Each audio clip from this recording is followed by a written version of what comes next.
having Nancy Gesare. She's a sustainable educator, environmental enthusiast, and ecopreneur with a passion for promoting sustainable living and protecting the planet. We interact with her so much at the hub because we've partnered with Impact Hub to have different connections with the different parts of the country to talk about climate change and everything. Once more, our panelists for looking forward to having a candid discussion on zero waste management. Over to you, Sam. Thank you. Thank you so much, Grace. It's great to have you guys. Thank you so much. And also, we're really excited to have our panelists here with us today. I think I'll give a chance also to our team leader just to say hi to us and officially welcome you to our online event towards celebrating the International Zero Waste 2023. Just before we kick off, I think we're a good number.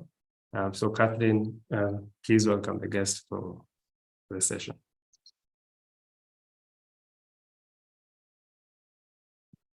Hi, everyone. It's awesome to have you all here. Welcome to, I think, the very first celebration for Zero Waste, the Circular Innovation Hub. We have a great panelists who are here. I'm so happy to see you all here, especially Simone. Hi, Simone. It's been long since I saw your face. If you're able to show your face, it would be great. But if not, we are happy still to have you here. We look forward to what we get during the session. Please feel free to drop in comments, questions, and even have some little side chats in the chat section as we go through the program. Thank you all. Thank you so much, Catherine. I like the energy you brought. And we'll definitely have a song as we continue the discussion. I think this time I'll give a chance to our panelists just to give us a brief, introduction and run through because they're all experts in sustainability as well as circularity space. They've played a very big role in creating as well as enabling circular practices as well as building circular platforms and pillars. So I think I'll start with Simone. She's been here with us at the Circular Innovation Hub last year.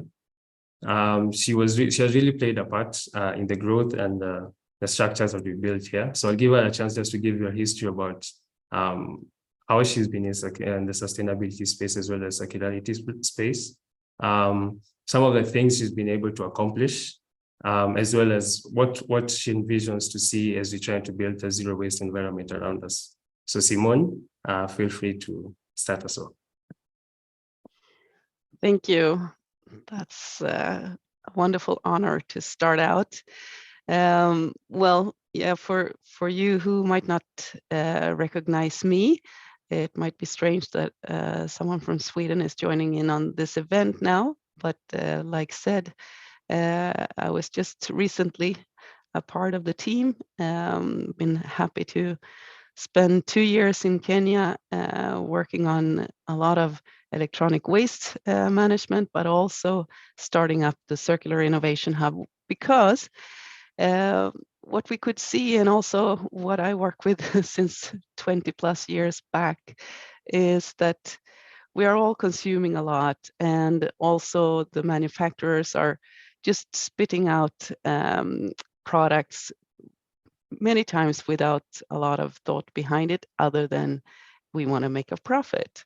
And us consumers, we do consume because we also want to be part of society and have what we think is going to make us successful and popular. And for me, I would like for us to feel strengthened and happy to actually work with a little bit of less and a little bit of better quality, etc. And what we could also see is that we need to emphasize on businesses that are thriving on these pillars of sustainability. So hence, we decided to open up the Circular Innovation Hub to be able to support those kind of startups and companies doing that, but also create a platform because we need networks, we need peers that we can work together with, that we can be inspired by, that we can find mentors, and we can find good practices, we can show our own good practices, etc. So that was the general idea when starting out the Circular Innovation Hub, and now going towards from all of zero waste to like sustainable consumption and production. I think this is a really great event to highlight, which we are doing today, and I'm super happy the people joining, and hopefully more will also see the recording later on.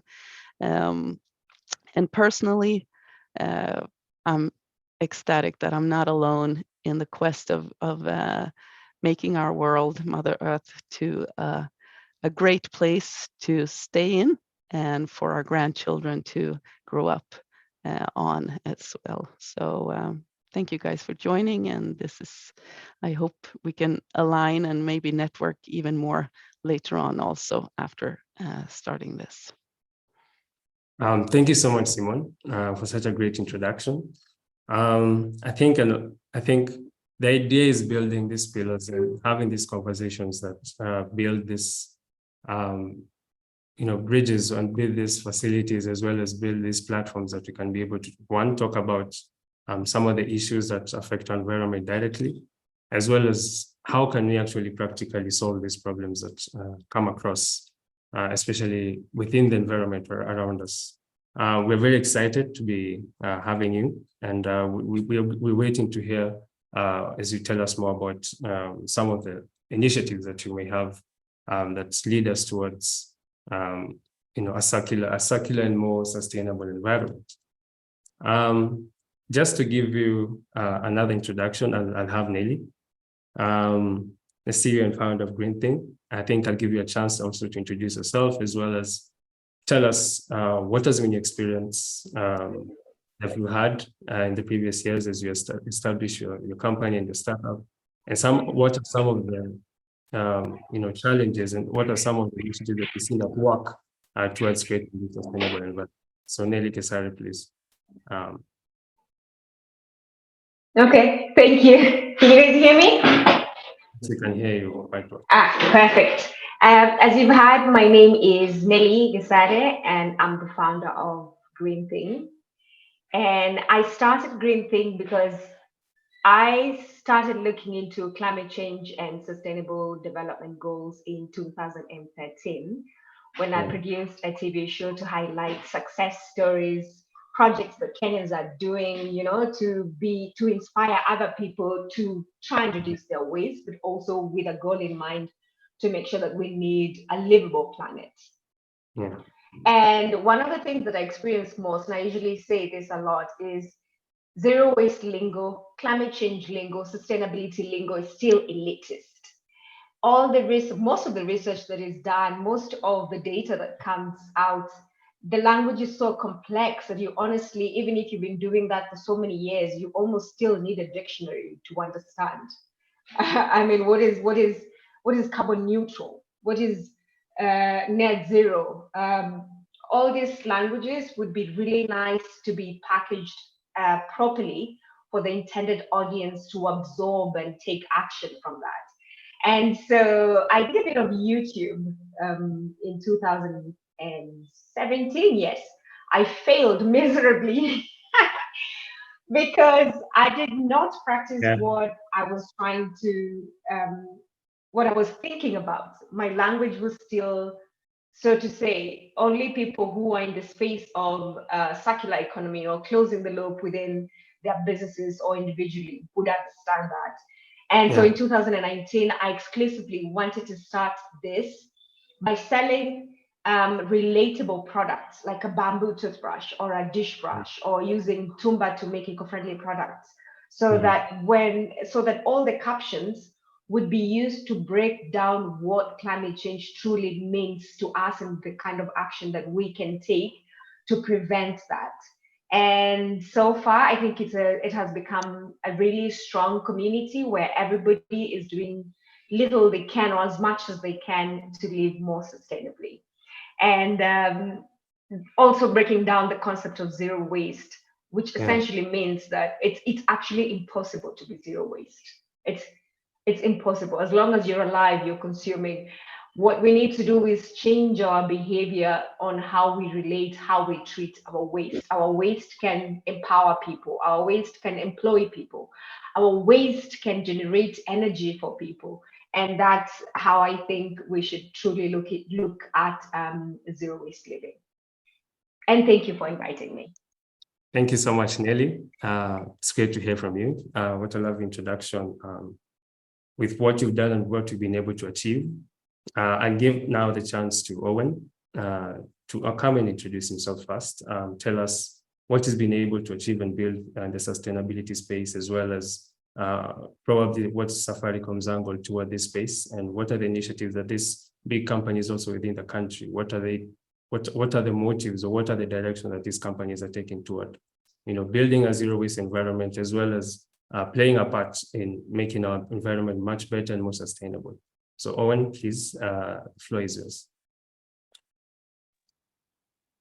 Thank you very much. I feel a bit overwhelmed after Simone and Nelly went before me. I think such powerful women in the space of environmental management and sustainability is a very encouraging thing, and looking forward to the session later on. So what is Safaricom doing in line with circularity and the whole aspect of sustainability? So as Safaricom, we're looking at becoming a digital technology company by 2025. And in line with that, we have come up with various strategies to help us in that journey.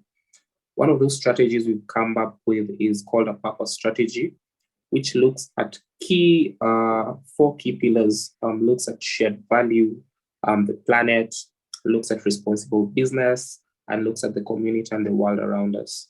And to highlight on the planet pillar, we look at three key things. We look at net zero ambition, which Nelly has mentioned is sort of a hard terminology to understand, but I'm sure we'll be able to unpack it later on. We look at circular economy, and we also look at, net zero, circular economy, and helping society decarbonize by advocacy and various forums which we are able to participate. So in circular economy, what have we been able to do? I've been privileged to work with Simone in her previous role at Waste Center, where we worked together on e-waste management, looking at how can we collect as much e-waste as possible, and how can we create education around e-waste to enable people to understand that waste has other uses and should not go to the landfill, hence the zero waste campaign. On top of that, we work with other partners, just to mention Badili Africa and Calcare, who are trading partners. So currently we are doing a pilot in 11 of our retail shops, where we are encouraging people who feel that their devices, mobile devices, have no use whatsoever, and they are willing to trade them in for certain devices which they feel now are of more use, or any other accessories that they might want from the Safaricom shop. So we believe that this will enable us to increase the longevity of mobile devices, such that if you have a phone and it's probably spoiled and you don't know how to make it and you want an upgrade, you can go to the shop, you can swap that phone with a new one, and the Calcare and Badili guys will be able to refurbish the phone and sell it at a cheaper price to somebody else who probably was not able to afford that phone in its original price range. So we are doing a lot of activities on the line of advocacy also. How can we just help the whole society look at waste differently, not from a linear perspective, but a circular perspective, where one person's waste is another person's raw material, and closing the loop around waste management.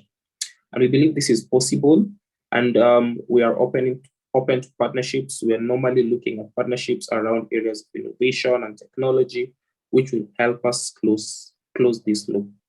I'm hoping that in this session, I'll be able to figure out some of these ideas, reach out to different partners or similar partners who are in the same journey as us, and generally just be able to close that loop of waste management from a linear model to a more circular model. Yeah, that's it for me. Thank you. Thank you so much, Owen. And thank you so much for also telling us some of the direction that, Safaricom is taking towards achieving some of these goals. Also, which point of view do you look at this situation that we have, as well as what are the steps that you guys are taking towards creating a net zero environment, as well as a net zero world around us? So I'll also give a chance to our final panelists. We have Sherry Gaki from Impact Hub. I'll give you a chance to just talk about what direction you guys are taking, as well as what have you seen within the space, as well as with the partnership with Circular Innovation Hub, and been interacting one-on-one with some of the startups that you work with, as well as understanding the problems through the digital booth, that some of these areas within different locations of the world, the challenges are facing, as well as when it comes to the sustainability world, as well as the initiatives that people are taking within their homes, within their local environment to achieve this goal that we're trying to achieve here. So Sherry, please, the floor is yours. Good morning again. My name is Sherry, and I am the Global We Program Nairobi Curator. As I mentioned earlier, if you have been to CIH recently, you've seen a portal structure there that's branded United Museum for the United Nations. And what we have been doing is running a program called the Global We Program that connects over 20 countries through the same portals, just discussing about this subject of climate change, exchanging ideas, exchanging thoughts, exchanging experiences as well.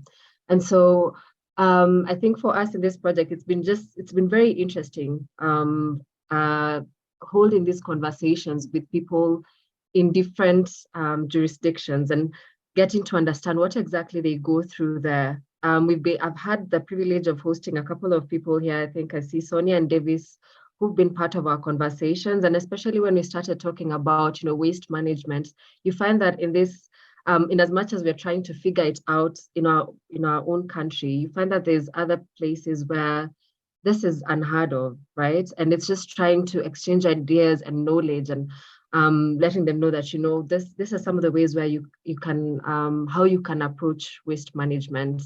Of course, they say charity starts at home, and it's incredible that we start these projects here and trying to implement them here and trying to grow our capacity here in Kenya. But then there's so much to learn from other locations, understand the experiences, especially when it comes to climate change and how it's affecting them, and what exactly the challenges are that they're also facing in those locations when it comes to managing waste. A lot of these people don't think that this is something that can be helped, or this situation can be better.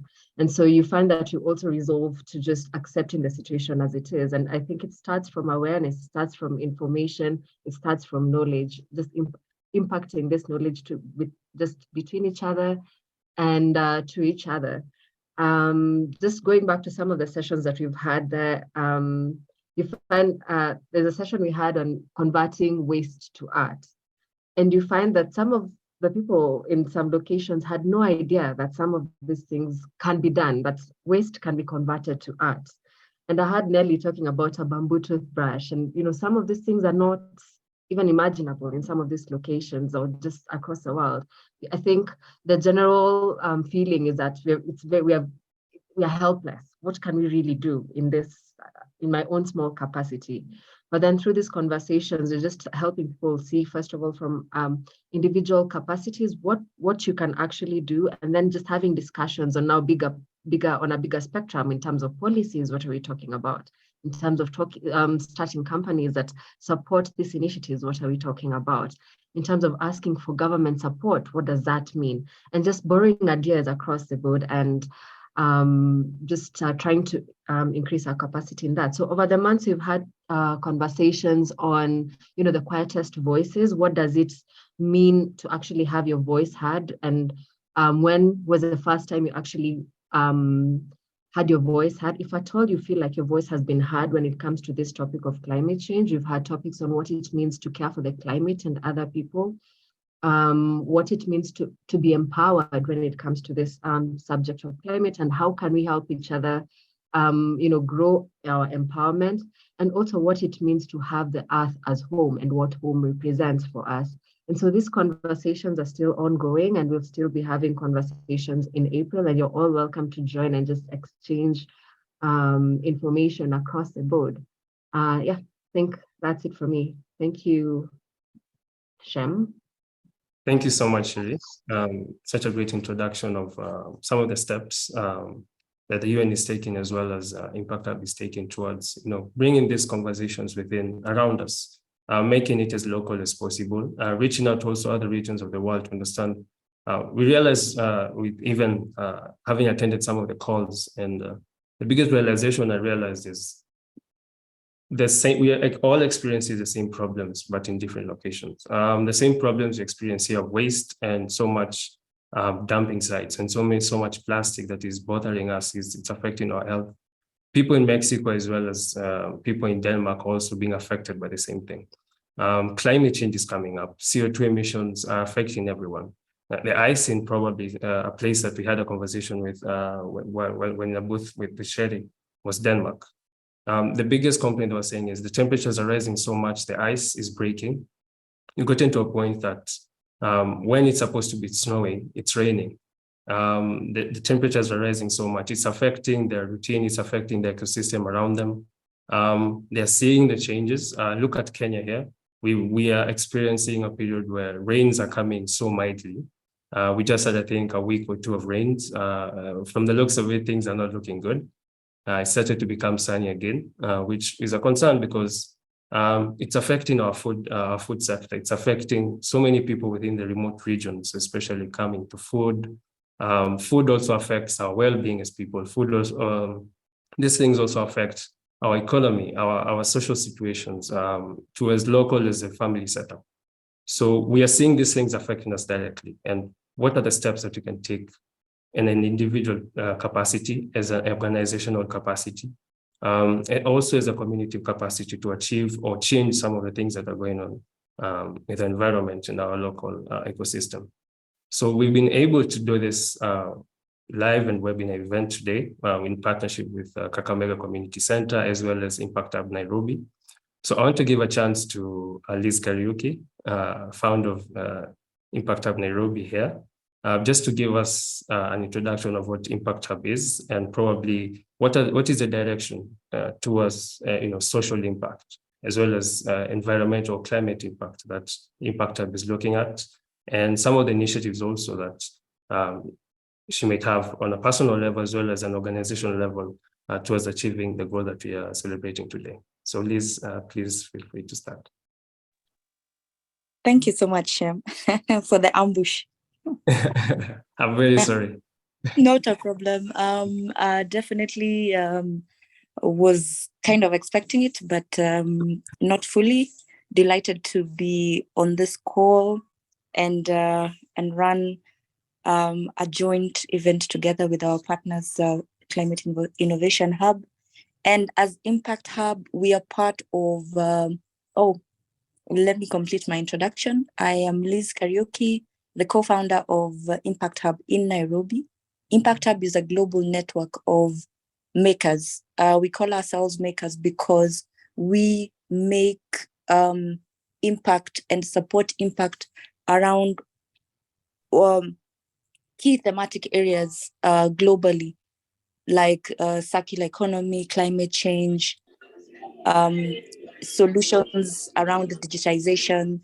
And we are a member of a global network of hubs that are over 65 countries globally, and over 100 hubs, being, for example, countries like Europe and South America have more than one hub in one country based on their jurisdictions and how big these countries are. So in Kenya, we are the only hub, and in Africa, we are part of 18 hubs in Africa. So we aim to give solutions and look for solutions around issues. For example, climate issues as we are in discussion today, and how we can look for solutions with our global partners, how we can bring global tested solutions to Africa and customize them to fit and contribute to the narrative. So as Impact Hub, we are working with Circular Innovation Hub to bring together our solutions, and from a global state and from a global standpoint as Impact Hub, we have a circularity toolkit that has been tested in Rwanda, in Ghana, and in Central America, and that has shown some good progress in terms of supporting social enterprises that work with communities to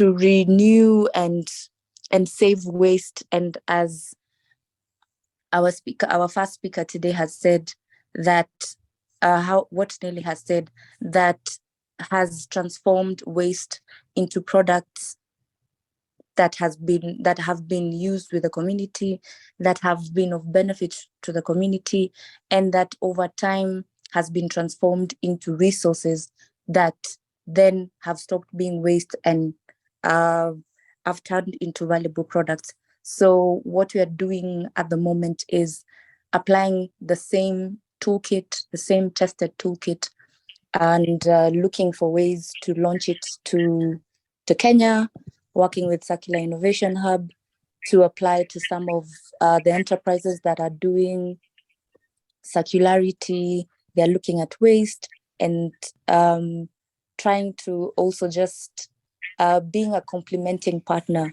in the ecosystem, as well as with already existing programs, in ensuring that they get the support they need, ensuring that we're bringing out the resources that we have access to as a global network to the local space, and to see how we can turn waste, how we can turn what we deemed unfit into gold and energy for the betterment of the environment and for use as the resources to our community. Thank you so much, Liz. I'm very sorry for ambushing you, but it happened.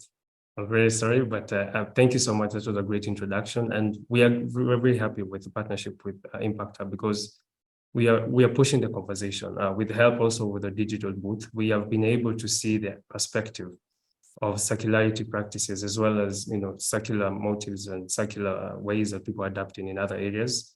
We can use also this tool to foster social impact, train on behavioral change towards better ways of living, as well as better ways of taking care of an environment. And finally, so that we can kick off our discussion, I want to allow Odari Muraba to just introduce himself. From the Kakamega Community Center, is a CEO, working with the kids around Kakamega, training on circular practices as well as behavioral change. Because I think this conversation starts from when you're young. When you train these kids from a young state, it becomes natural habit. It becomes second nature to them. And Odari has been a first-hand experiencing and working with these kids to understand what is our perspective towards the environment, what is our perspective towards social impact, and what is our perspective towards making our environment as well as our world better. So I'll give him a chance to introduce what Kakamega Community Center is all about, and tell us what is their view on net zero and achieving such a world around us. So Daddy, please feel free to say hi. Thank you, Shem. I hope I'm being heard. Quite clearly. Yeah, thank you so much for this opportunity, to you at Circular Innovation Hub, and also to the Impact Center, and all the other panelists that have come before me. It's an honor that you have had to be part of this very glorious opportunity. And I think that what Nelly said initially, one of the panelists, the aspect of this conversation being very elitist from her own experience is something that we find is true. But it is also very elitist in terms of geography, not only in terms of understanding, that you find many a times the conversations are, from even the speakers, they're outward looking. So we are in Kenya and we're talking about globally. So how can we connect with the 13, I think, hubs that Gaki talked about? It's about what are we doing outside. But I think as we are doing these things globally and connecting them to Kenya, we must also start having a conversation in terms of how then do we cascade it downwards to the devolved units. And that's where now the Kakamega Community Center and such like entities come into play. Ours is a center that is, the aspiration is to have Kakamega County as a thriving, vibrant, and sustainable county as a whole. We do many things. This is just one of them. We work around the issues of the arts. We work around issues of skills development and a few other things. But the other thing we do work on is around tech and environment. And that is where now issues of circularity came to us initially. But also you find that Kakamega County, being that it is an agricultural county, there's also issue of food insecurity. And when you look at circularity, there's the aspect of even food waste. So how do we then create systems? Because part of what we are to discuss today is how do we localize these things? So for somebody in my rural village in Chekalini, sub-county of Kakamega, they may not understand the dynamics of everything else, but they do understand what hunger looks like, and that if we create systems that limit the wastages of food, the wastages of other things around it, how then does that impact their life? And in terms of issues around electronic waste, we are trying to work with the county government of Kakamega. They are in the process of developing an e-waste policy. So looking at how can we work around those things, and then how do all these things, as Shem has rightly said, how do they then trickle back to our young minds, the people in the universities? We have Masinde Muliro University of Science and Technology here. We have Sigalagala National Polytechnic and many other TVETs that are around. And even those ones in high schools who are taking computer, and those ones who are in the Scouts movement, those who are in other things, that other various clubs, how can we then bring them to the understanding that we are moving to a world whereby, as Simone was saying earlier, that we can work with less for better quality? How can we now start even at production level, creating products that are with circularity in mind, that we are looking at how can we even limit certain wastages in production, in service, and such like things. So today, for us, this is a learning experience. We are a young organization, very far off from Nairobi and other spaces. So we are just sitting amongst you to listen, to hear, to connect, and to look at areas of partnership. The gentleman from Safaricom was speaking about that very noble initiative they're doing with, I think it was Calcare and Badili Africa, if I'm not wrong. And we could like to look at, because again, you remember, Kakamega is the most populous rural county in the country, and also, according to statistics, contributes the highest number to the National Poverty Index. So even these products, they're saying they're refurbishing the phones so that they can be slightly more affordable. Those are things that I would assume Kakamega residents will be very keen on, but also they are also able to buy phones. So those ones who have bought phones in Kakamega and they are no longer using them, how can they maybe again leverage the Safaricom shop in Kakamega here to return them, so that somebody else can get an opportunity at a more affordable cost than putting it out for waste. So I think those are some of the conversations I'll be very keen on, so that we can see how to benefit from it, and also how to collaborate. And I'm happy also, I've seen a few members and a few partners from Kakamega already in the group. So I'm hoping also they'll be able to listen in, and after that we can have a conversation on our way forward. Thank you, Shem, and I'm looking forward for a robust discussion. Thank you so much, Odari, for that great introduction. I think now I want us to jump straight into the conversation. We are talking about achieving a net zero environment, achieving a zero waste ecosystem around us. And I think I'll jump on with the first question. Please feel free to jump in as well. It's a conversation. We are trying to build structures. We're trying to think of ideas and initiatives that we can employ in our day-to-day lives to be able to achieve this goal that we are pushing and this conversation that we're having. So I think, Simone, you'll be the first panelist that will ask a question. You've been in this space of the circularity and sustainability space. You've been able to make impact over the years, and you've seen the direction, you've seen some of the initiatives that people have put in place towards achieving this. You've also played a part in the growth of WeCenter and Circular Innovation Hub. So probably you could tell me what are some of these gaps that you've identified, or what are these things that we can employ to fill these gaps that we have around this space, what is holding us back from actually being able to make some of the practices or some of the initiatives that we talk about become practical? And what is this that is holding back, and how can we actually change this and make this something that we can have at home? We can employ in an individual as well as a community level with this conversation that we're having.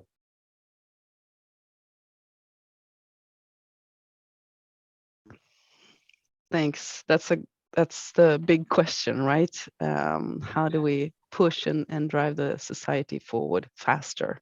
Because we're feeling it takes too much time. And of course, now this comes from me, and I look forward to hearing all the other panelists and also the audience giving their good advice as we go along this session, because it's also a learning session, right? But what I see, and if we divide, let's say, the government and what a country or a county can do, and I was happy to hear what Nixon now also said about Kakamega. And then we have society with the organizations, associations that we can engage in and push for, etc., etc. And businesses, corporates, the privates, and then we have the individuals where we are at home. So I think sometimes these things, of course, align, but sometimes they need to be initiated by government. So first of all, if, for instance, the Circular Innovation Hub, or if we have, I haven't seen if we have a Zero Waste Kenya association or something like that. If something like that is started, that organization can start to, first of all, just pinpoint those different stakeholder groups and see what are the lowest hanging fruits to start addressing, like what are the simplest solutions or that could be done. Are there any tax incentives? Are there any regulations that already exist or should be pushed for even more if they already exist? What are the things there? What are the things in society that we could arrange together? Is it capacity building in forms of training, like for instance, go through, I would say, all the religious institutions, because we reach a lot of people. Do they have an adequate like training capacity, knowledge on these issues so that they could bring it forward? I mean, we are supposedly taking care of our earth, which was given to us to care for. So how do we do that in the best of ways, and how do we live together and enhance our lives together in a safe and sound manner? And then we can look at what do we do at home and have like simple lists and maybe links, etc., from that association that is doing that. So that is one way I think we can unite and find a platform for people to gain knowledge, but also share their knowledge and engage. That is one thing. And then if we go to the practical, let's say at home, what do we do? And we talked, Nixon mentioned also here now the agriculture and food issue. I mean, food waste is in some food at all is scarce here and in abundance over here, it feels, especially in Kenya, it's like you have the extremes. But now, as on average, what can we do with this resource? Even if we eat the food that we can eat, what did we do with the scraps? Did we give it, maybe we have some animals in our compound or some neighbor or whatever. And then what can we do if there is food waste afterwards when we've been cooking, etc.? Do we actually take care of it? Like, do we know how to compost? Do we know what we could do with that soil that we are gaining? Or if we have a worm compost, if we get some worm juice that we can use as a fertilizer? That kind of simple knowledge, first of all, I think it should be mandatory in school from very low age.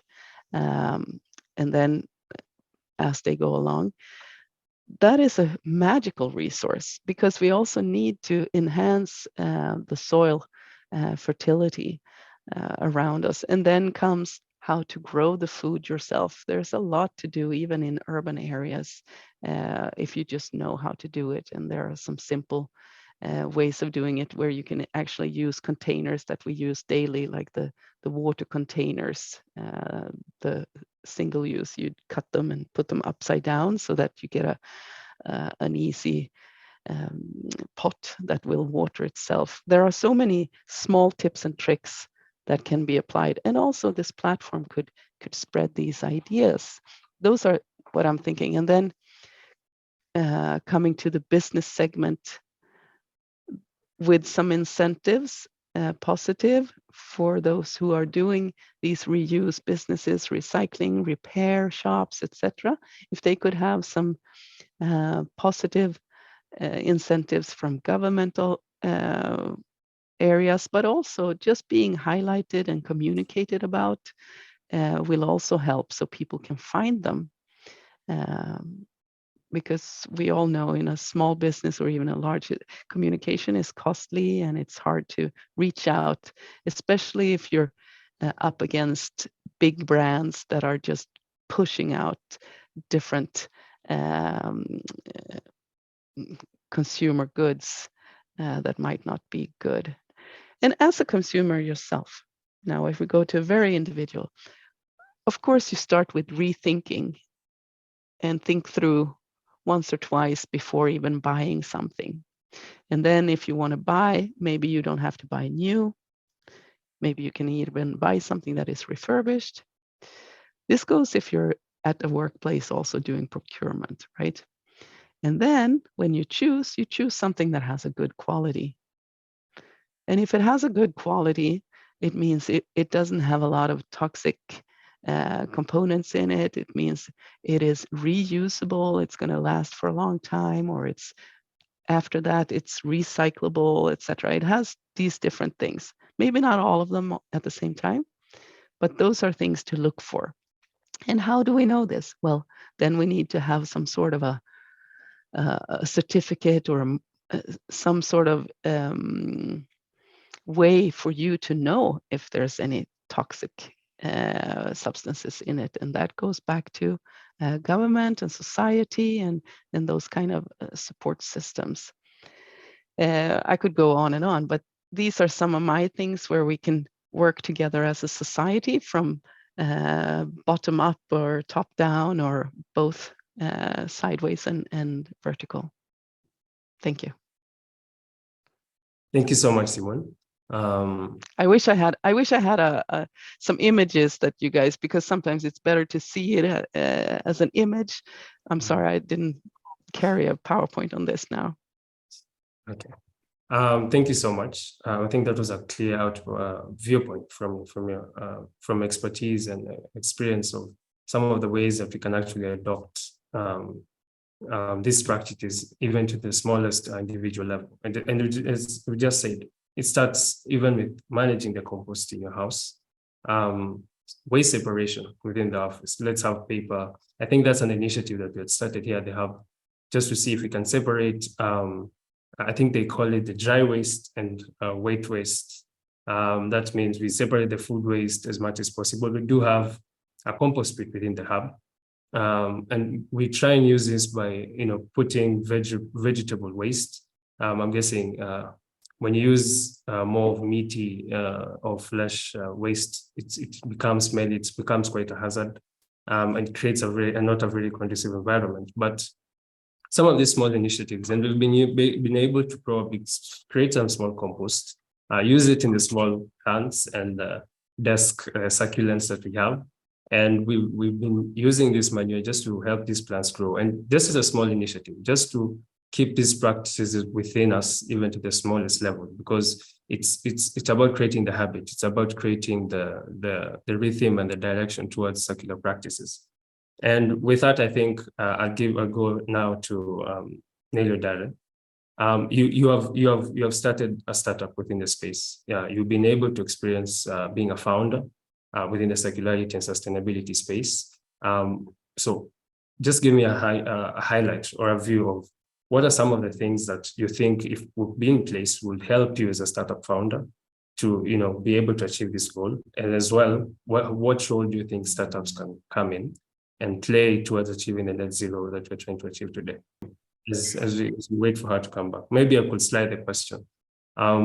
Sherry, you've had conversations with different countries, different regions, and these conversations are relating to social as well as climate impact. How do you think we can make these conversations more practical? What do you think? What is the view or the viewpoint, or what is, let's say, the weather within other different countries when it comes to this space of social impact as well as climate impact?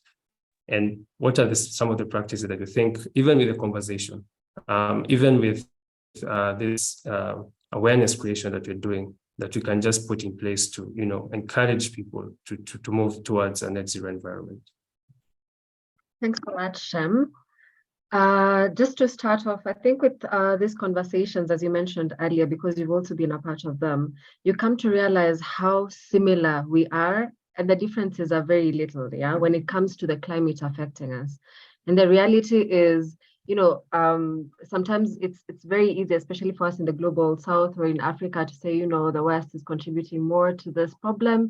And so you feel that sometimes they may not really understand what is happening. I mean, the kind of experiences we're having, right?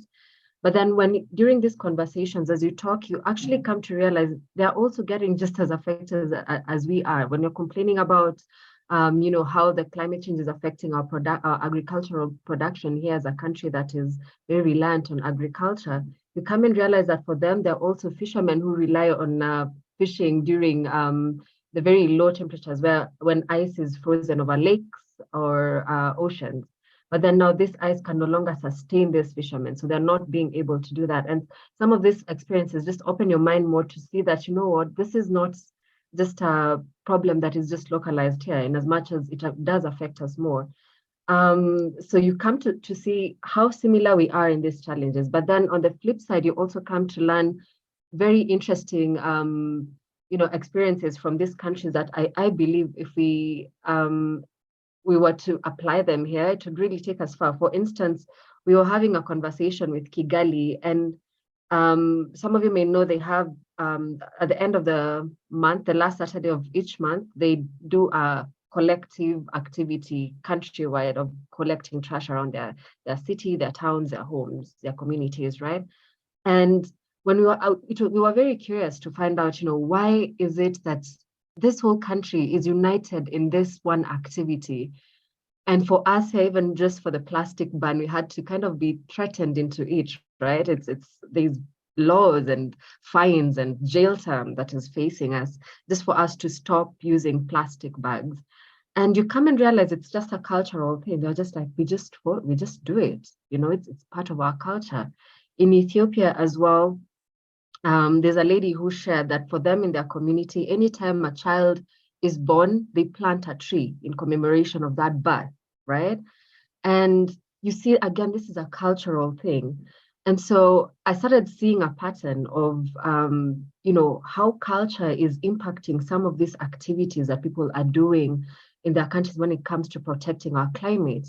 And so it really challenged me to try and think about, as Kenyans, or are people just in my own community, are there cultures that we can pick up and say that this is just how we do things, and this is something we are proud to do, and this helps our climate,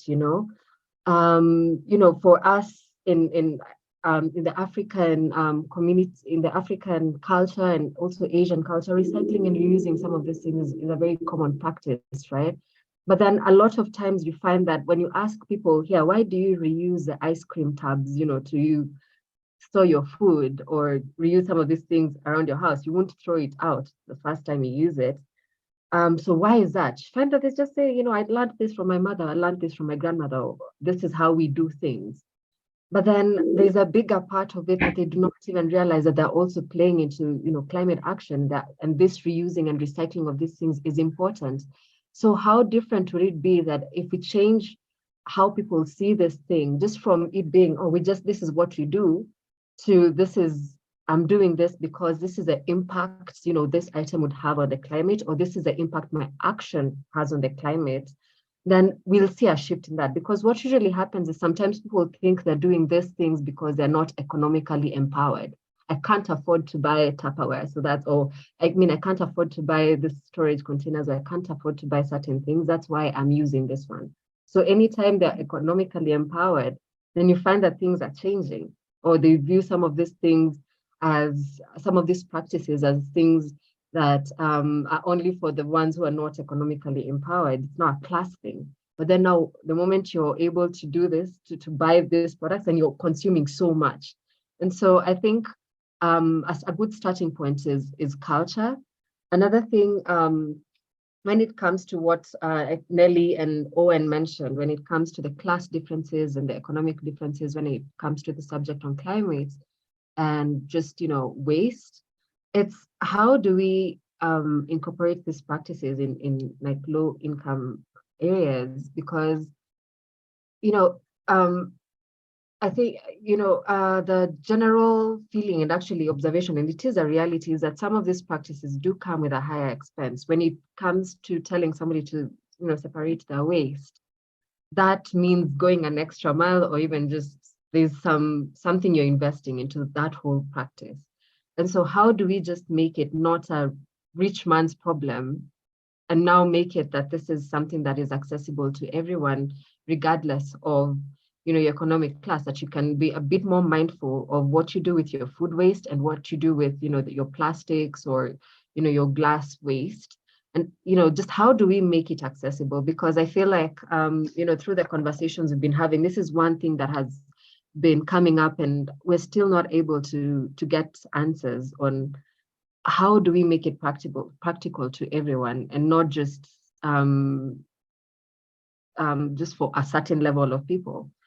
Maybe I can also get a few insights from the people from the panelists, or just people on this call. Shem? Thank you so much. I think we can get some insights from the guys present. What do you think that these conversations will yield? I think I'll give a chance to Sonia, just to give her point of view on what these conversations will lead to, and how can we achieve actually this net zero with having this conversation, as well as encouraging people to adopt these circular practices within their homes, within their family setting, as well as around the environment. Well, I think for starters, we have to go with what Nelly was saying, of make it easy to understand. Start the education when they're very, very young, because if you empower the children, they themselves will understand the concepts, because it's put at a level they can articulate themselves. They themselves will start pushing the agenda of, but Mama, this is working better for me. We are happy like this, and we are seeing it has an impact. And also make things accessible. If you're telling people segregate waste, you are asking someone to go and get another container. How are you making that container accessible? Are you giving them options, or are you forcing someone to say you must only get a certain container with a certain dimensions, which is maybe 2,000 shillings, which not everyone can afford? Can we instead make it just any container, but put your waste in a certain way? And then teach people basics of, like the gentleman, I believe from Kakamega, was saying that they teach at the grassroots level of, if we're talking about food waste, how do you compost, and make it in a way that it is so easy to understand that they don't have to start thinking of things that are elitist. If they see a YouTube video where they're talking about, we now need wood chips, the farmer in a little village is not going to worry about wood chips. He's thinking about, I have a lot of leaves in my garden. Is there a way I can use these leaves? Is there a way I can create a biogas? So it's just to make things accessible and have that communication, so that even when someone sees something, like when we do our Kili cycle, it should not feel that it is only Kilimani residents. It should be something that can be replicated everywhere at every community level, so that it's more about engagement, more about communication, conversations, getting people to realize that a lot of these practices that our grandparents used to do were they just made sense, not because we were counting coins, as is the perception, but just because it was the more sustainable way to do it. And it should not be this thing of, now I have money, so now let me go get this nice Tupperware from this place, because it takes the same amount of money that way, but the economic impact of you've spent fuel and all of that does not make sense. So it's just making people realize that our grandparents knew what they were doing. So let's all find a way to incorporate some of those practices, as well as what we know works as far as circularity. Thank you so much, Sonia. Yes, Catherine, I can see your hand is up. Please do give us your input. So I had Kigali being mentioned, and it reminded me, I lived in Kigali for about 7 years. And every end of the month, it was called Omuganda. I knew that I have to do Omuganda. It would mean that I walk around my compound, inside and outside, and make sure that there's no dirt that's scattered there. And if it's there, we pick it up. And it wouldn't just be me, it would be you and everybody, all your children, you go out and do it. And I remember when I came back with my son from Kigali to Nairobi, I think he was about 3 years old, and we were walking, going to his grandma's place. And he started almost like, he started gagging because of where we were walking. And I asked him, what's wrong? And he told me it's because there's too much dirt. He couldn't stand seeing the paper and the plastic, like he'd never seen something like that. And I thought, is it because the people in Rwanda are richer? What is it that makes them have a cleaner environment? And it's so clean that this child was not used to seeing garbage. To him, it was a totally foreign concept. I found it funny because I think as I grew up, I was always used to seeing garbage piles somewhere on the estate. But this time for him, he had never seen a pile of garbage. So I think it's not about the money. I think a lot of it depends on mindset.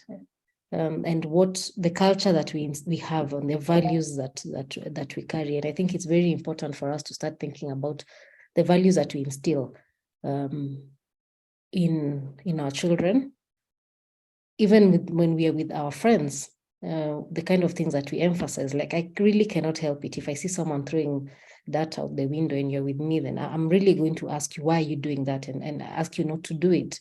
So we must start advocating for people to think differently. And sometimes you might look like you're being elitist, but I don't think it's elitist to want to have a clean environment. One thing that I always emphasize to everyone, you don't have to have a lot of money to be clean. So we just need to keep emphasizing that. And when we think about waste, I always think, at the time of my grandmother or my great-grandparents, I wish I could have conversations with them. I can't. But maybe we need to go back to them and ask them, how did you manage without refrigerators? What would happen to your food? How are you? Because right now I sit down sometimes and think of all the food that possibly goes to waste in restaurants. And I'm thinking that could be someone's meal. What can we do to reduce that kind of waste? So I think even in our purchasing habits, we have to think about how we are consuming the food. We have to make it cool, actually, to not buy new clothes, because we're buying new cheap clothes that end up just being waste. I was watching a video on the Dandora dump site, and it was showing how much of textile waste is actually there. It's going to be there for years and years and years. And it made me actually think about my wardrobe. So it doesn't mean we are perfect, because I thought I keep seeing something new and I want to buy it. So we have to start telling ourselves, you don't need to buy this. It's cooler to pass it down or to buy something that is going to last you long. And I will give another example, of course, with my children. Still, my son wanted a cool top and he had seen it on one of these websites that promotes fast fashion. And I took that as an opportunity to teach him that you don't want to buy things that are cool, but you're not going to be using 3-4 months from now because they're torn. So I think it's very important that we start emphasizing and teaching these values to our children and even ourselves to unlearn the bad habits. Like for me, my most focus is just unlearning the bad habits that I had, and now starting to think about, am I being wasteful with everything that I am doing in my consumption habits? If I'm thinking of making something, do I really need to make a new chair? Do I really need a new, I don't know, microwave? So if we start thinking like that, then it will help us to rethink how we are consuming and producing. It will help us move towards zero waste. And of course, it's a great debate on whether it's actually possible to have zero waste, but I think we can most definitely try to get there. Thank you so much, Catherine. I think you brought out a very, very different aspect that I think it's quite big, and we miss it. We miss it quite a lot of times. Teachable moments. Most of the times what I've seen even with my parents is that if you trace back, is sometimes our parents or US parents miss teachable moments to show kids there's a better direction of approaching some of these things that we do. As you're saying, with your kid, showing him that you don't have to buy a cool thing that will last on you 2 days, more than having something that can be more sustainable, can live longer. So it's about embracing these teachable moments and using them to train the young generation as well, the direction towards achieving this lovely and sustainable world around us. I can see Davis, his hand is up. Can give us your thoughts as well. Just to highlight on what you had mentioned earlier, I believe we can get the point where we are zero waste because various companies have now come up and they have different methods on how we can get there. Like we have Africa Connect Textiles, which now does textile recycling, and they have put up stations where you can just go drop off your old textile and they'll end up recycling it. They have different stations within universities, malls, just to bring about matters of sustainability. Currently, waste management companies have come up with material recovery facilities where they're not just collecting the waste and going to dump it in a landfill, because as we can currently account that, or I mean, that door, yes, is about 30 acres of waste currently. We can't, in the next 10 years, how much will be there if we just keep on dumping. So the a system that has come up is giving out 2 waste bags, one for dry waste and another for wet waste. The wet waste can be used in making of compost, liquid fertilizer, and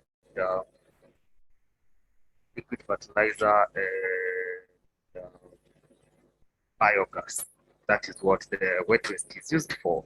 The dry waste is now matters of plastic, aluminium foils, aluminium cans, glass, and they're all recyclable carton boxes. That's what waste management companies are actually doing at the moment. And you can have a look at, just as you mentioned, Dr. Kasolution, these digital services, both what I can talk, these junkie beats. They are now coming up with the system of bringing about the accountability. You're not just collecting, but you're keeping the person who you've collected from accountable. This is what we've done with your waste. This is the amount we've been able to recycle. This is the amount that we've been able to bring back. And there's someone who was talking about children. I find children very, very interesting. You see, when you come to an adult, talking to an adult will only give you 2 minutes of their time. But a child will listen to you, a child will look at what you're doing. That one child who's watched what you've done, if you've sorted out your waste, that one child will go back home and tell the mom, tell the dad, will tell the house help, will tell the sibling, and maybe a friend out there. So through one child has been able to reach 5 different people. So if we bring about talking to more kids, having the initiative of going through schools, which is something that as a company, I work for a company called Mutual Services. We are a waste management company that also does recycling. We have started an initiative where we are going to schools, just teaching them according to their new curriculum of education about waste management, providing means. And this is bringing about more awareness, teaching the child, this is what you're supposed to do with your waste. This is how you're supposed to sort it out, even from home and from school. That will increase the amount of waste that is recyclable. But if we end up mixing both dry waste and wet waste, first we waste a lot of time when it comes to matters of sorting and the material recovery. Yeah, once everything is mixed up, not everything can be recycled from there. Whatever was dry and mixed up with the wet waste will end up being wasted, just going to the incinerator. And that should be our long-term goal. So thank you for that. Thank you so much, Davis. I think I'll give a chance to Nelly to also give us a point of view, and also from the startup founder perspective, and also being a startup within the sustainability and circularity space. What's your point of view? What are these practices that we can, implement that can directly help startups within the space, as well as what role do these startups play when it comes to achieving a zero waste environment? As Nelly gets this sorted, I think we'll jump to Owen. From the business perspective, from the corporate perspective, from the corporate angle and this big company angle, that's, what's the direction, what's the look into, achieving this zero waste? What are the practical practices or practical initiatives or practical pillars that you can build or these businesses can build toward achieving this? And what's your view on what are some of the things that we can implement from the business side, from the innovation and advocacy side and capacity building side that probably Safaricom is trying to do within the space? How can we approach this from that perspective? I think that will go to Owen. Thank you for that. So I believe the large corporations play a very pivotal part in circularity, being that they are the big boys, they're the ones who will normally dictate GDP in the country. So they control a lot of power, which they can use to the benefit of circularity, looking at the entire value chain from the supplier base up to the consumer to the customer base. For instance, let me use Safaricom.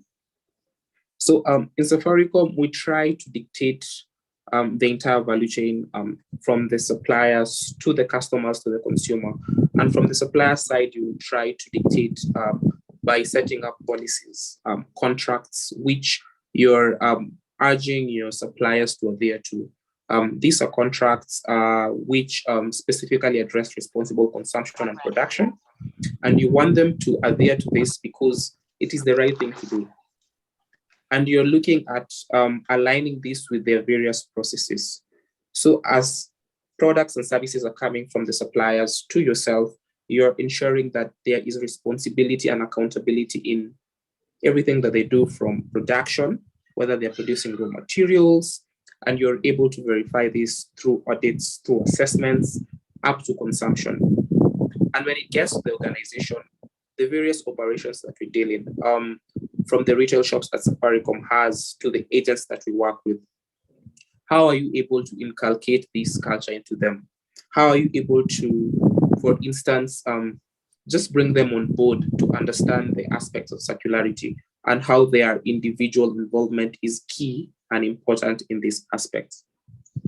Looking at also around policies, organizational-wise, what policies do you have? How are you producing goods? Is there a way you could produce goods which will last longer? If you're this is across the board, even for manufacturers.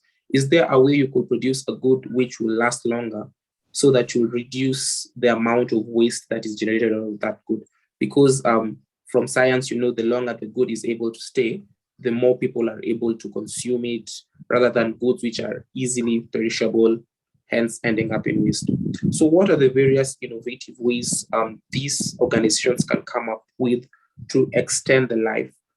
Food, mobile handsets, anything that is being used, so that to ensure that they are utilized to their maximum capacity, reducing the amount of waste that goes to the environment. And then to the customers who now consume your products, who consume your services, how are you able to create that awareness through them? How are you able to sensitize them? I've had aspects of culture come in a lot of times during the discussion, where even the people in Rwanda have adopted such a culture.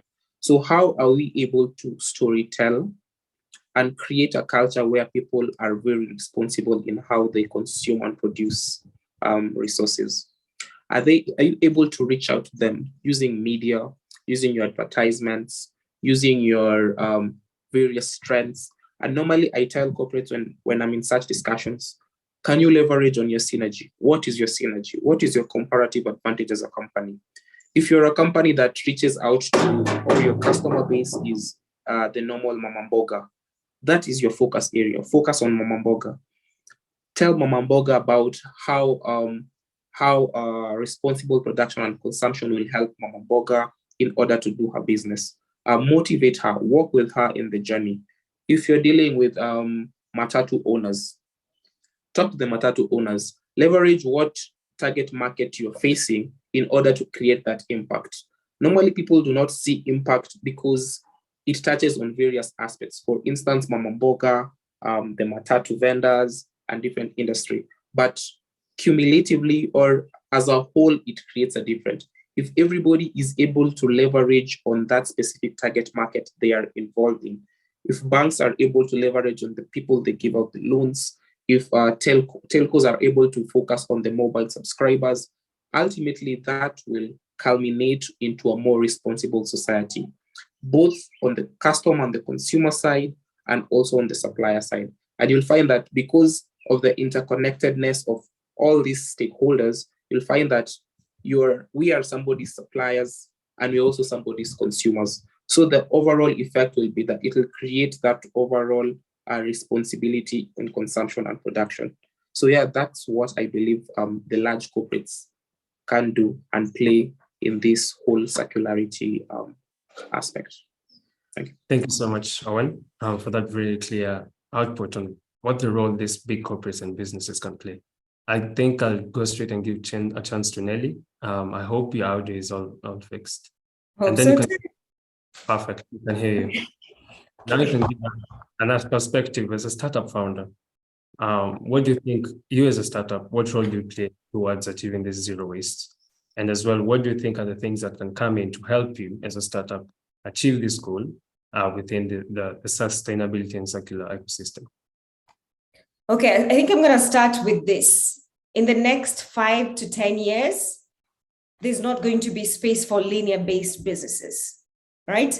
And so everything that you're doing at the moment, even if it's not like clearly cut that it is a business in circular economy, think of the business that you're doing right now and think how you can convert it to a sustainable business.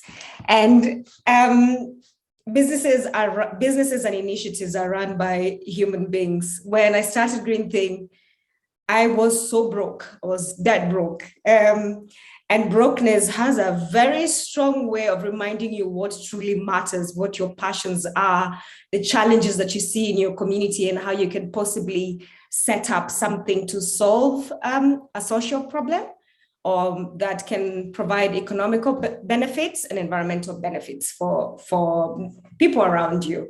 And so what I like to look at, as I said before, is what challenge can you see at the moment and how can you best solve it?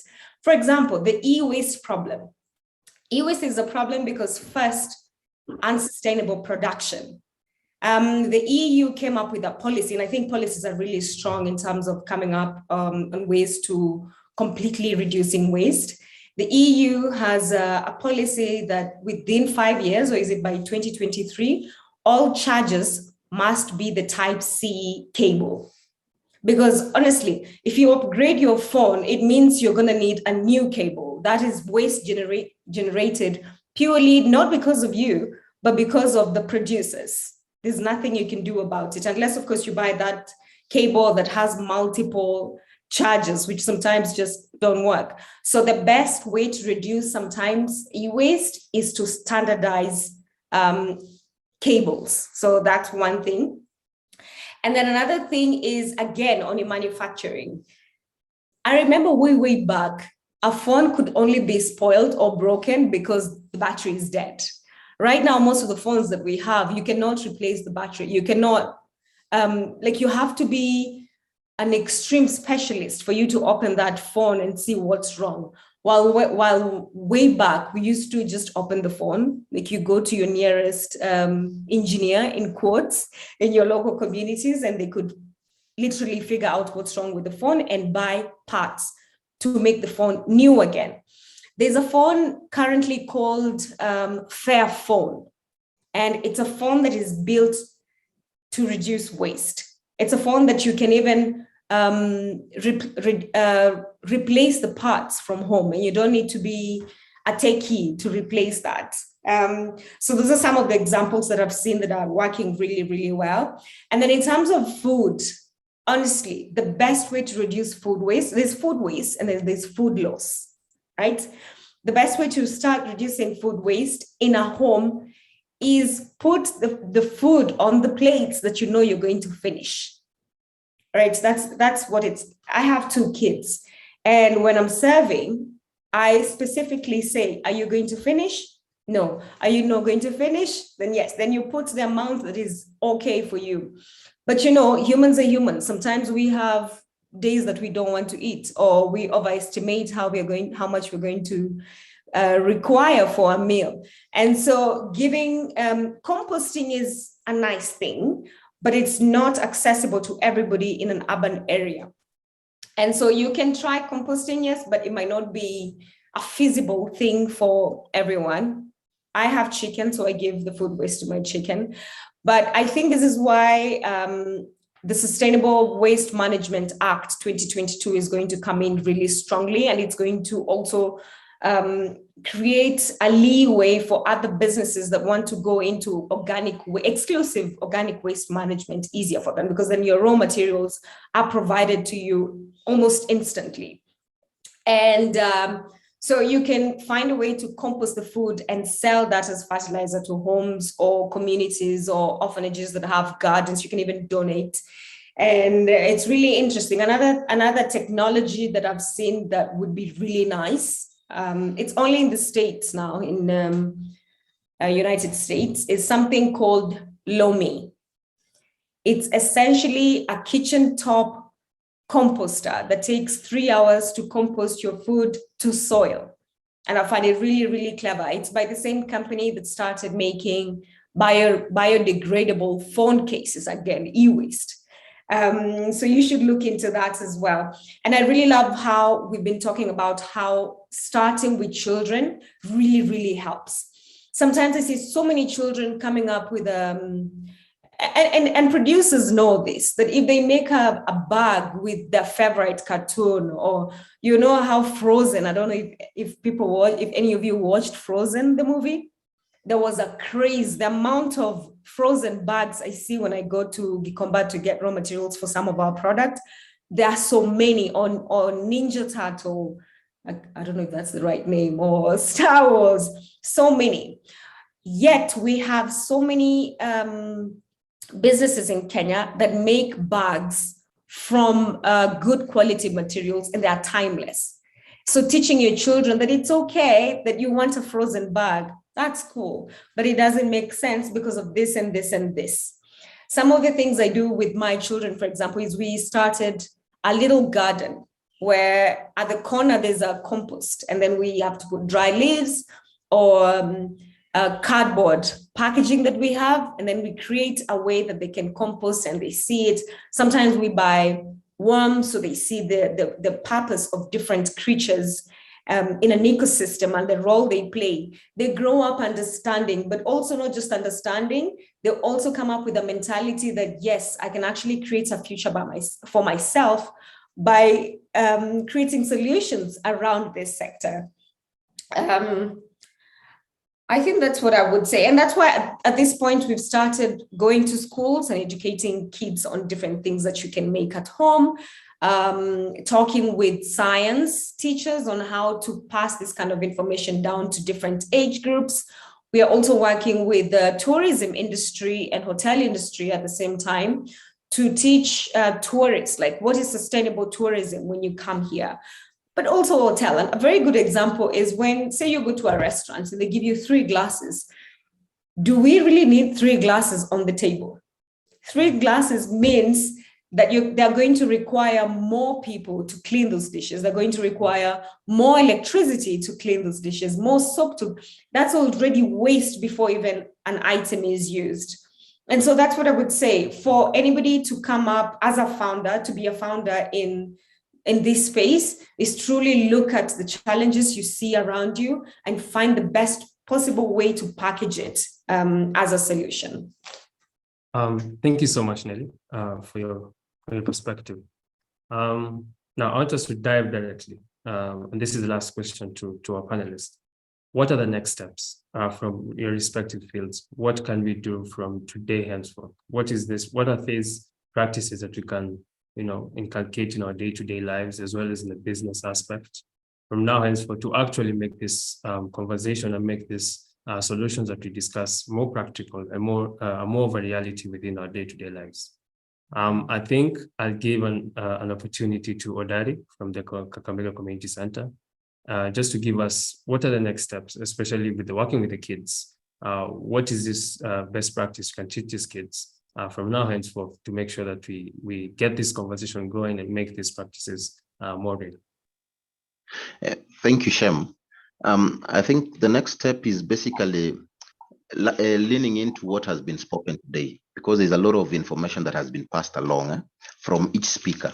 And I think as I'm happy that the issue about engaging kids has been very much key, but also just looking at how do we look at circularity in a more contextualized scenario, in the sense that the way we were saying about even what Nelly was saying, it is as simple as you have food remains and you're giving your chicken, and then what do you get from the chicken? The dropping and maybe putting it in the farm. So from that level of understanding that this is something you have always been doing, and then scaling it up and saying now on other things like your clothing, like the electronics you're using, like everything else you are being part of. How do you bring the same mindset to the table? How do you also ensure that these things are able to not affect the environment adversely? Also, the other thing is looking at how do you get benefit from circularity? So are there business opportunities? Because we have heard from Davis, I believe, on issues around what the company is doing in terms of liquid fertilizer, I think it was. There is issues around biogas and such like things. So looking at what are these skill sets that we can be teaching our people. Sometimes people look at things when they feel there is a benefit to it for them. So how do we benefit from these things? Just showing them that this could be career paths you're taking. This could also be meaning that you have more biodiversity around you. It could mean that the environmental heritage around Kakamega is more in sync and it is protected. It could mean also, for those ones we are talking about secondhand clothing, we are looking at how to use less instead of more, how to reduce this issue of constant consuming of things minus any impact. So just teaching them that it is possible within our environment where you find a lot of people are not very well off to have that quality of life you need vis-a-vis a lot of unnecessary purchases and such like things. So my next step is basically looking at what people have, from every speaker here, I've seen areas where we can collaborate. From those ones like Davis, like Nelly, they are going into schools and teaching them. So even us, as we are going into schools, learning from their experience, because chances are there are things they have done and they have learned along the way. So how can we learn from those ones? From things like Simone is doing or telling us is being done somewhere. How can we tap into that? What Gaki is saying from this, the 13 hubs that they're engaging. How again do we look at those things and localize them to Kakamega? So I think for us it's just about learning linkages and contextualizing the conversation. Thank you, Shem. Thank you so much, Odari, and thank you for that quite comprehensive output on how we can make this thing practical, even to the small kids all the way from Kakamega. Probably to engage you more, Sherry, what is your perspective? What do you think after these conversations? What next? What next should we implement to make these solutions that we're talking about and these initiatives that we have in a conversation about? How do you make them practical? Thanks, Shem. So I think I'd start by saying it's important to lead from the front. be an example of some of these things that you're talking about. It shouldn't just end at conversation or just exchanging ideas. Oh, I've seen this, I've seen that. It's, are you actually implementing some of these things that you're talking about? You know, be an example. By the time people actually learn more from your actions than your words, including children. You won't tell your children to read more if they're not seeing you as a parent or you as a person who's around them reading more. They pick up on what you're doing. So if they see you, disposing your waste in a certain way, or not wasting food, or not, or handling your waste in a certain way, then they know that this is how to do it, and they know how exactly to do it. So I'd say the first thing is to lead from the front, and this also goes for the peers around us. We were talking, I remember sometime we were talking about, how to handle waste, and, just from, for example, you go to a concert, concerts are very notorious with littering all over. You finish your soda, you finish whatever you're taking, or your cup, and you throw it. Many people, you'll just find after a concert, there's just a lot of trash around. And what happens if you're that one person in your friend group who decides, you know what, I'm going to carry my trash with me until I find a place for disposing?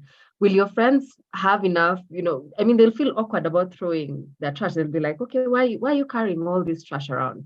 But then the moment you tell them why this is important for you to disadvantage yourself or inconvenience yourself for a while, up until you find a dustbin, then it will also change how they think about this thing. So it's first to lead by example. The second one is to teach kids and to really, again, culture doesn't just start from anywhere. It's good to instill this culture from children when they're young, because they grow with this thing. The example of Rwanda, a lot of these people have grown with these practices. It's culture to them. And there's a school in India we were talking to, just young kids, primary school level. And they were saying that one of the things they do as a school where they're located is that instead of, in schools, there's a lot of gift giving that happens. Either it's a prize giving or there's guests who come. What they do is now they've opted not to gift people, this random gifts that people give, a pen, a book, it's to, now they give people potted plants. They give people plants. And so now that's just their way of approaching gift giving. And so now this, of course, is now forcing this person to take care of this plant. Because one of the things that has happened that has caused us to be so detached from our climate and, from food is that we don't have any attachment to food, right?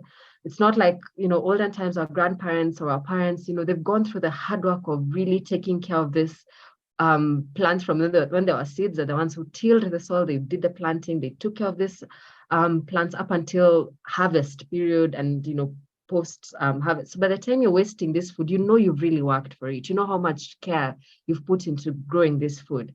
And so right now, if you ask a lot of children, they just know, things come from the supermarket, not really the process. So they're very detached with that whole process of caring for nature, caring for plants, and caring for food as well.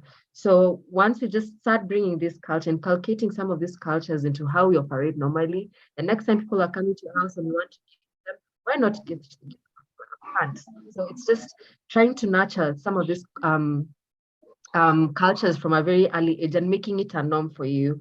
The third is just to try and put out as much as awareness as possible, either through our social platforms, through our work. Anytime that you have an opportunity to teach others, please just take it. Anytime you have an opportunity to learn from other people, please just take it. And just try to expand your knowledge and share knowledge as much as possible, because knowledge is power at the end of the day. And please also just you're most welcome to come and join us at the portal at CIH to also just expand this knowledge of what you have with other people, as well as learn from other people on what they're doing, and just expanding this conversation and knowledge about climate change. The last thing I would say is just to take action. Just do it. Don't overthink it too much. Don't think that you have to have such an impact or work for a certain organization or do that. Just do it from your small individual level to a bigger scale. Just do it. Thank you, Sham. Thank you so much. Back to the business perspective, Owen, you could give us a highlight of what are the next steps? What is a line of that we could follow in the business aspect to make the right and make this solution that we have. Thank you, Shem. I think most of the panelists have mentioned it. And I think that if you're able to effect this on a personal level, it will build up to a professional level and to even the business. Case in point, I know we've talked a lot about Rwanda, but I'd like to take your focus to, I don't know how many football fans are here, but during the recent World Cup, there's a certain country which shocked the entire world at what they were doing. This country was Japan. After every game they played, whether they won or lost, the fans would collect trash from the entire stadium, regardless of whether it was theirs or it was their competitors or it was anybody else's. And when they were asked, they just said it was the right thing to do. So this builds up as into culture and what as a person you are taught from when you're young to when you're old. And it will also build up to when you become a manager, when you become a CEO, because those are normally traits that are trickle down from top down most of the time. So looking at also what was mentioned in regards to action, just do it, regardless of what the other person besides you is doing, do it. If you're one person in 1,000 people who is collecting trash, collect it, because trust you me, one person will see your cause and they will tell somebody else. Out of those 1,000, probably 2 will change their ways. And if that trend continues, that will build up to eventually becoming a culture. And this will go across the country, across the companies. And this is normally the foundation that leads to change. So even for the big organization, it normally starts with culture. And that is what we need to do. And basically just start by action. Do it. Pick that single piece of paper that has been thrown down, and eventually that will cascade towards the other colleagues, towards other corporates, and it will eventually become a culture throughout the entire country. Thank you. Thank you so much, Owen. I think we've had quite a number of perspectives from the business aspect, as well as the advocacy and awareness aspect. I'll give Nelly a chance to give us the perspective of what are the next steps for the startups. And then finally, we'll have you guys ask questions to the panelists as we wrap up. And yeah, Nelly, please. I think one of the challenges I experienced so much when I was starting Green Thing was access to capital. And I'm sure that there's so many people with many brilliant ideas on how to try to solve climate change. And capital is a big problem, not just money, but also access to knowledge. The sustainability or circular economy space in Kenya is highly, highly fragmented. There's so many people doing incredible, incredible things, but you actually don't even know them. You don't even know how to access them. And so one way that we can try and build up momentum to this is find a way that we can put everybody in the loop. So that means that we share knowledge on the grants that exist so that people that have solutions but don't know how to start because of money, which is a big problem, especially for African innovators. Having a group where we exchange the challenges of business, how to start, how to scale, how to communicate your solution would be really, really, really nice. And something that I saw adding to what Aaron was speaking is that I don't know if anybody of you is familiar with Formula One, and then there's another version now that is called the Formula E. Some of the things that I saw that they were doing was the drivers were actually carrying their own cutlery, because some of these events are the biggest generators of plastic waste, I would say, not just waste, but just plastic waste. And plastic is a problem because in as much as we say it can be recycled, it never really gets recycled because plastic, there's so many types of plastic. And even the ones that are recycled, they're actually downcycled. There's probably 4 times that you can recycle plastic until it cannot be recycled anymore. So what happens to that then? So then that brings us the issue of wish cycling, right? You can segregate your waste, but if we are not aware then it means that we are wish cycling. You're putting something into the bin and, with the idea that I really hope that it gets recycled. So educating ourselves and try and stay aware is really, really powerful. Another thing that I want to say is infrastructure. In CBD right now, the trash bins, some of them actually have a hole at the bottom. So yes, you can drink you can even eat your chocolate. But if you don't have ideal infrastructure to dispose your waste properly for the city council to collect, then it really doesn't make sense. So you don't really need to be like an activist going to the street and demanding things. If you can do that, good. But now we have social media. Start advocating for better infrastructure to manage our waste, or look into ways that you can now start probably making recycling bins from plastic waste. You can start doing that so that when the Sustainable Waste Management Act 2022 comes into action officially, you have one of the products that you can go in to join the wave, but also generate money for yourself or for your company. Yeah, I think that's what I would say. Thank you so much, Nelly. Straight to Simone. Final remarks. What are the practical solutions we can have from today henceforth? And what can we implement from now on to make this conversation practical and real? Thanks. Thank you, and very many great ideas already. And I've been trying to share in the chat some links from left to right. Now recently, there are 3 greener parties in Kenya. Maybe some of those are serious. I don't know them per se, but surely if we support people who have good ideas, who are pushing for a sustainable agenda, at least we have a better opportunity of reaching it in the long run.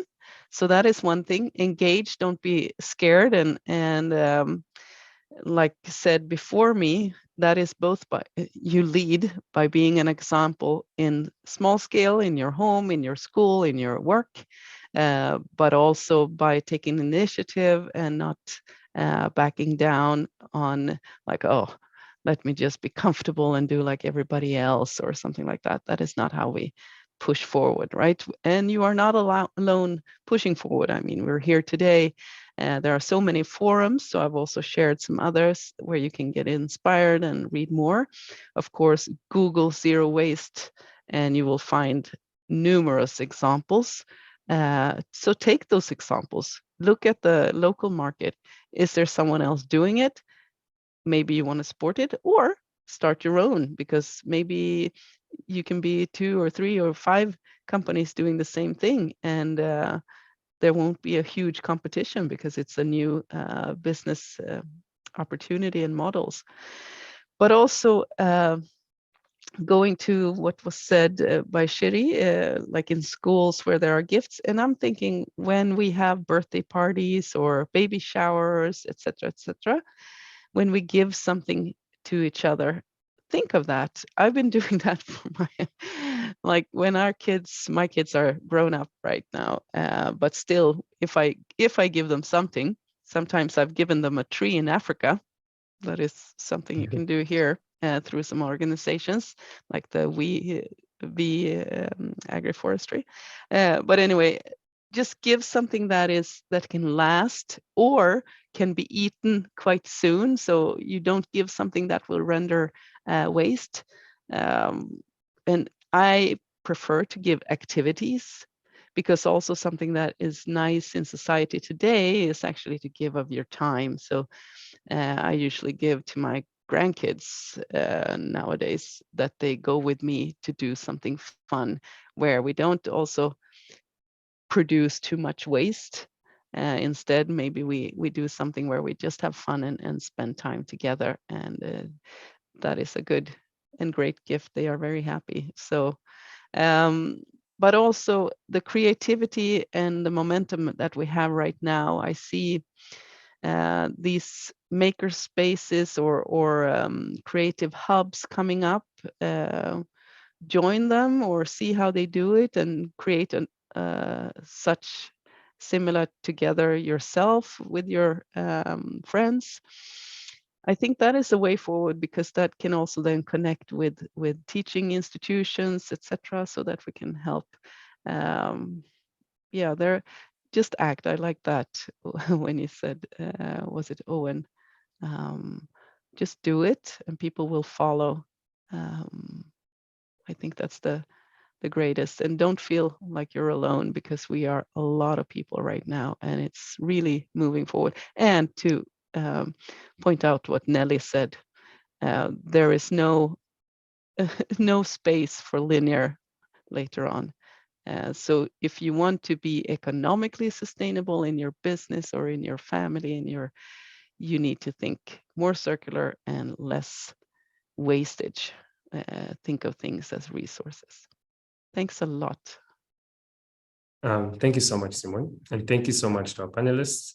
I'll give a chance to Kathleen just to give us her closing remarks, as well as welcome the stage to the rest of you guys, just to give you a point of view, as well as ask questions relating to the goal that we're celebrating today, as well as give us a solution. What is this practical solutions that we can have to achieve a net zero environment and a net zero climate? So Kathleen, you can go ahead.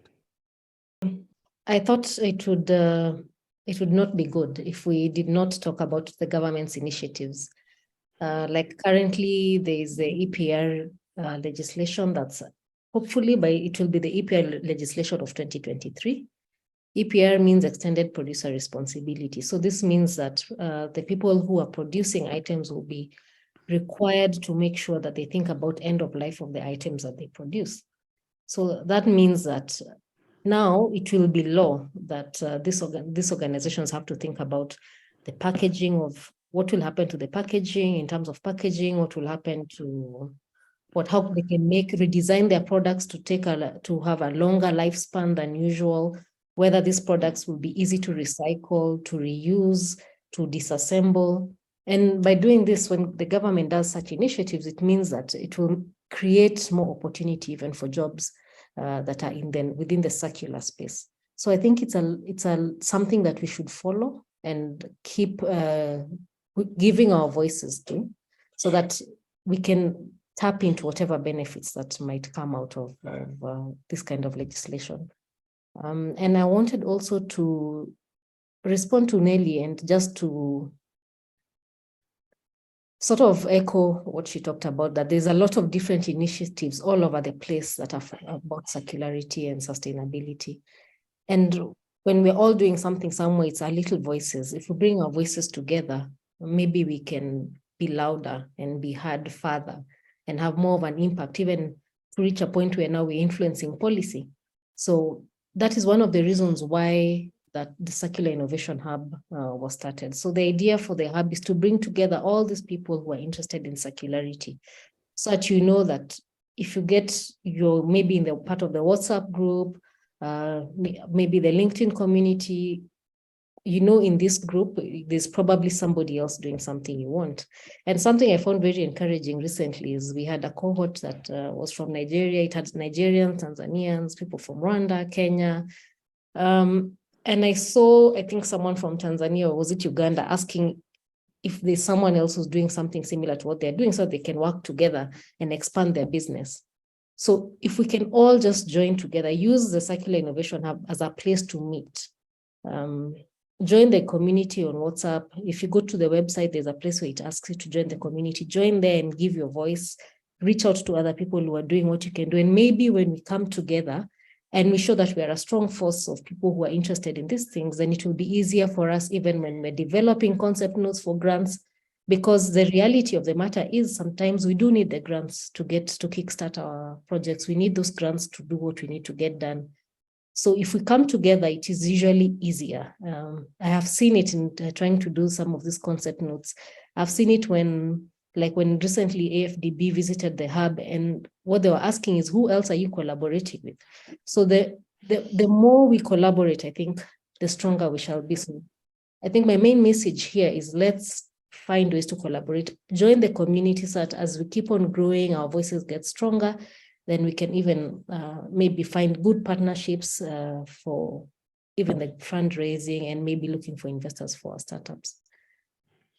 Thank you so much, Kat. May I add just a little bit on that producer responsibility also? There's another legislation or legislative concept called polluters pays principle, which is also very important, where looking at the toxicity and when companies are leaving maybe pollution behind, to actually be fined for what they've done or for products that are not that turns out to be toxic, etc. There are so many ways of doing that, you know, if you start having that and the EPR schemes so that the producers and the manufacturers and also the sales of these items or products or services, when it becomes suddenly you have an implication, the awareness comes instantly.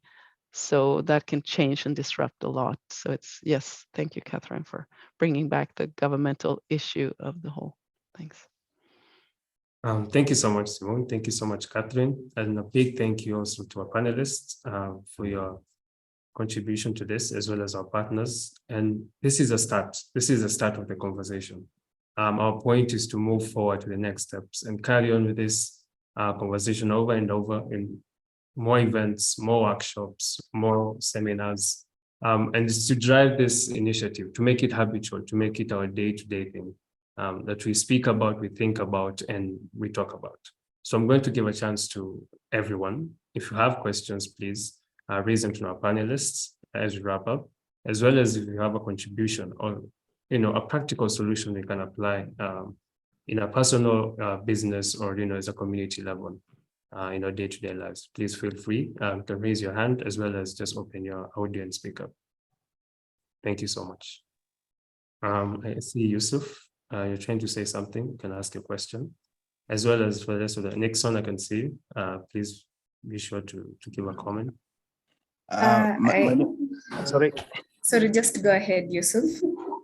Okay, thank you. My name is Yusuf and I'm contributing from Kakamega. First of all, I want to thank my friend Nixon for encouraging me to attend today's meeting, and the following are my contributions.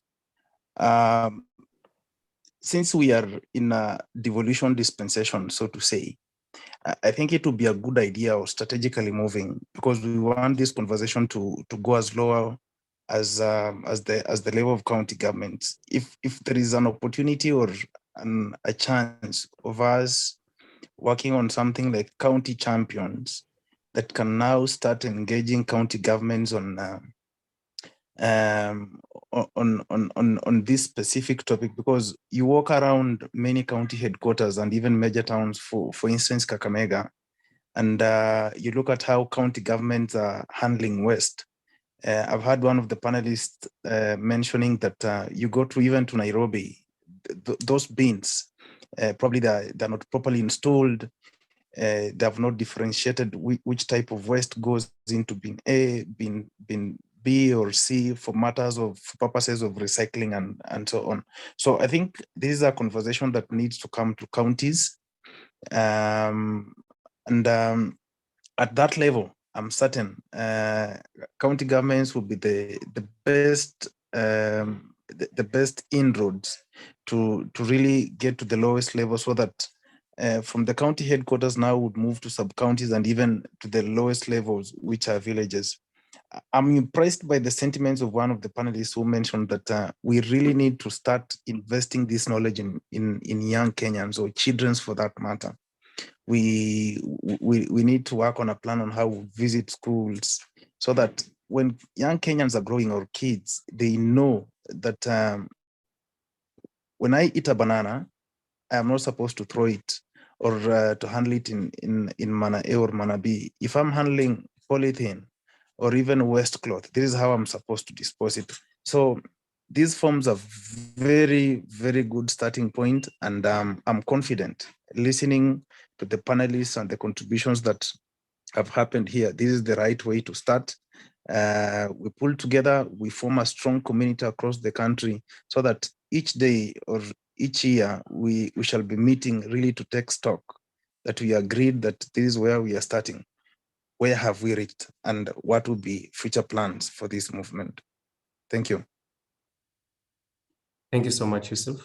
Someone else can go ahead. Grace. Good afternoon, everyone. This is Innocent Indeji, also checking in from Kakamega. I would just like to understand, maybe if somebody could help me understand probably, what is the position of the government when it comes to issues around carbon pricing and the transition towards green energy? Because we understand, as we're trying to look at the issues around recycling and ensuring that we are having affordable products and reducing wastage, carbon pricing is one of the best ways of ensuring institutions are held accountable and even the governments are held accountable. Thank you.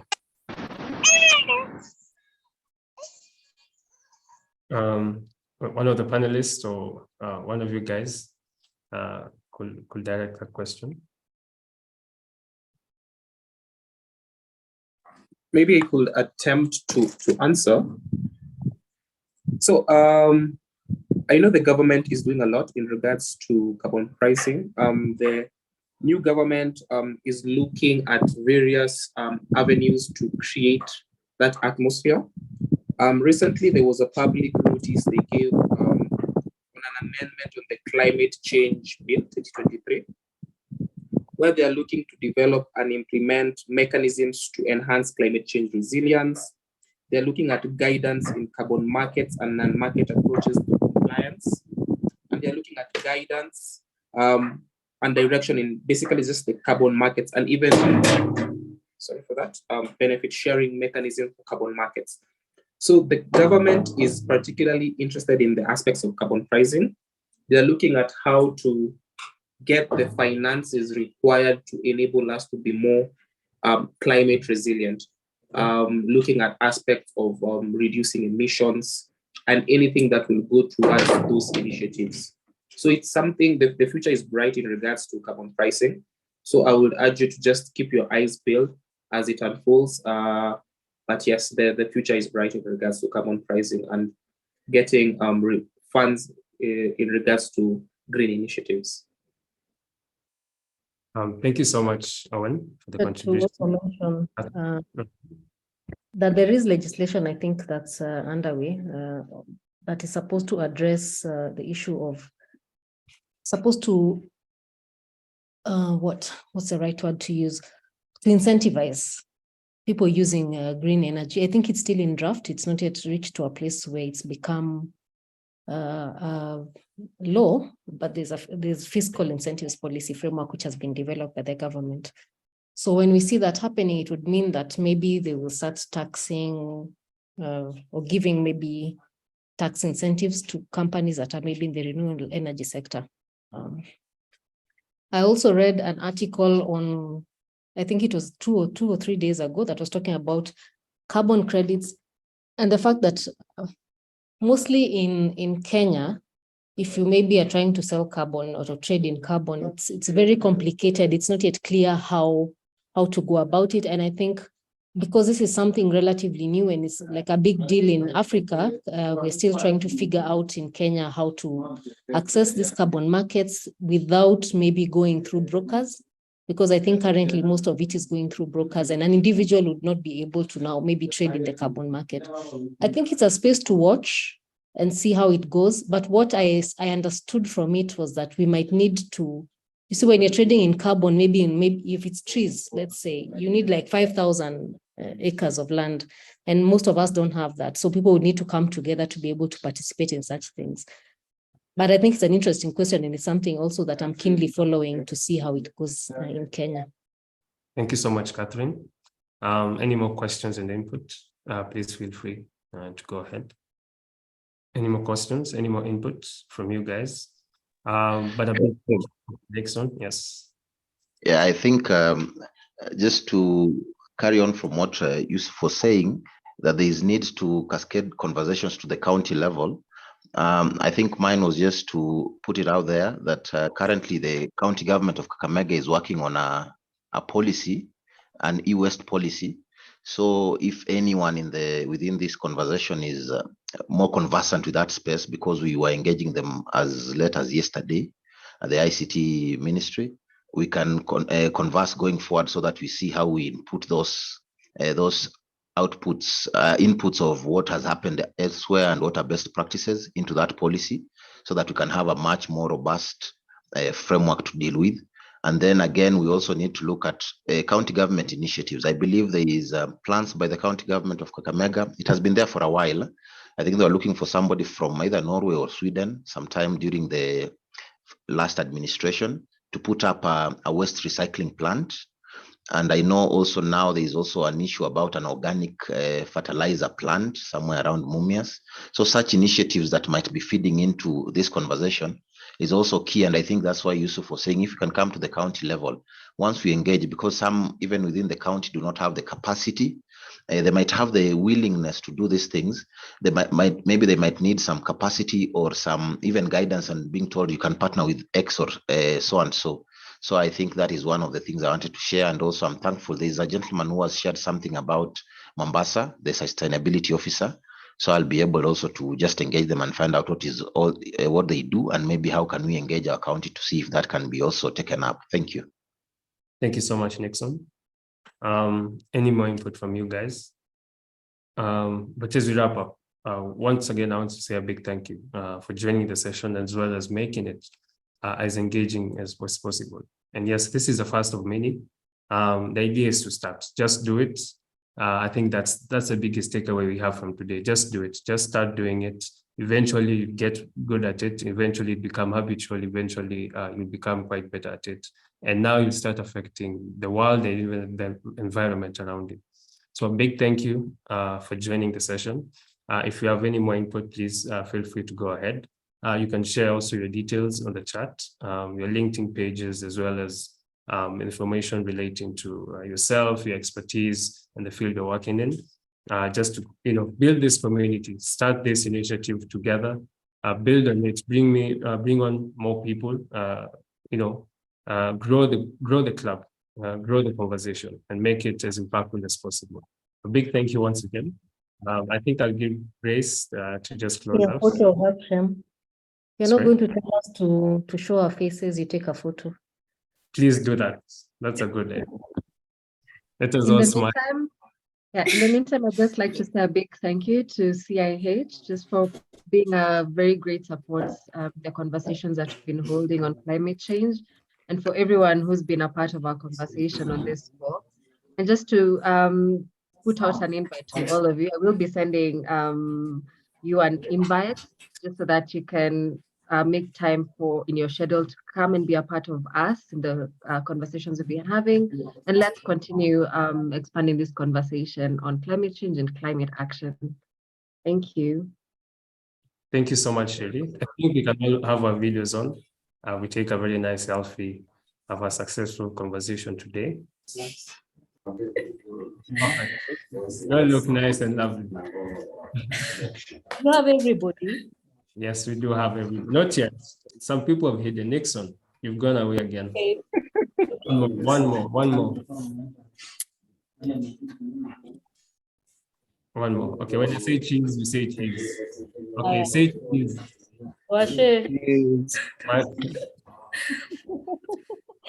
Thank you, everyone, for being here. Thank you so much, everybody. And being there through the session. I hope to see you guys in more events that we shall have, and please invite us for your events too.